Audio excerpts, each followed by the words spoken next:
Hello friends, तो आज मैं एक कन्फ्यूजिंग क्वेश्चन लेके आया आपके पास।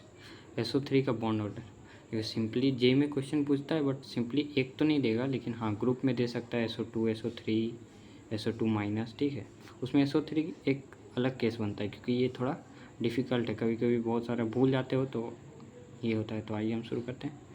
पहले से मैंने बॉन्ड ऑर्डर तो आपका निकाल कर रखा है, बस आपको समझाना है कि होता क्यों है ऐसा। ठीक है, तो इसमें 4 बॉन्ड होता है, एक पाई एक सिग्मा और 2 सिग्मा अलग से। तो बॉन्ड ऑर्डर का फॉर्मूला होता है नंबर ऑफ़ टोटल बॉन्ड भाई नंबर ऑफ़ सिग्मा बॉन्ड। तो टोटल बॉन्ड 4 है भाई सिग्मा बॉन्ड 3 है, 1/3 1.33 आ गया।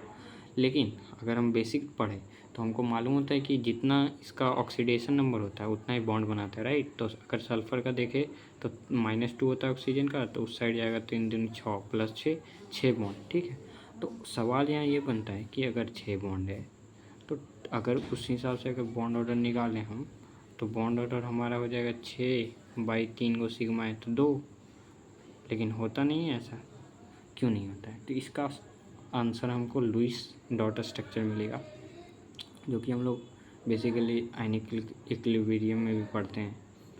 और ये केमिकल बॉन्डिंग का लास्ट टॉपिक में भी सिग्मा बॉन्ड और पाई बॉन्ड जब पढ़ाया जाता है उसमें इसमें क्या होता है, देखिए बैलेंस इलेक्ट्रॉन यहाँ लिखा जाता है। ठीक है, तो बैलेंस इलेक्ट्रॉन ऑक्सीजन के पास भी 6, सल्फ़र के पास भी 6। ठीक है, तो पहला तो हम आराम से इसको शेयर कर दिए, डबल बॉन्ड बना दिए। ठीक है, अब क्या है, सल्फ़र क्या ना, सल्फ़र का ऑक्टेट देखिए पूरा हो गया। अगर यहाँ से 2 लेते हैं ऑक्सीजन का, 2 इसका, 2 ये 8 हो गए, इसका भी पूरा हो गया। ठीक है, अब क्या है, जब मैं स्टेबल हूँ तो मैं अपने आप को स्टेबल क्यों करूँ? अगर यहाँ डबल बॉन्ड में बनाता हूँ तो फिर इसके पास 10 इलेक्ट्रॉन हो जाएंगे, जो कि पॉसिबल नहीं है। ऑक्टेट रूल हमको फॉलो करना है।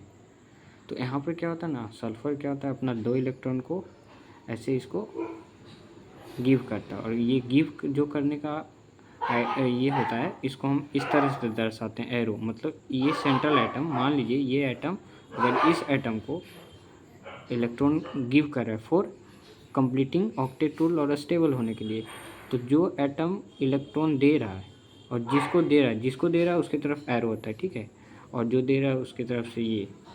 ठीक है, तो यहाँ पर ये दिया, ये अपना 2 इलेक्ट्रॉन इसको देगा। ठीक है, इसी तरह ये सिंगल बॉन्ड होता है, इसी को हम लोग कोऑर्डिनेट बॉन्ड कहते हैं। ठीक है, इसी के कारण बॉन्ड ऑर्डर इसका 1.33 होता है।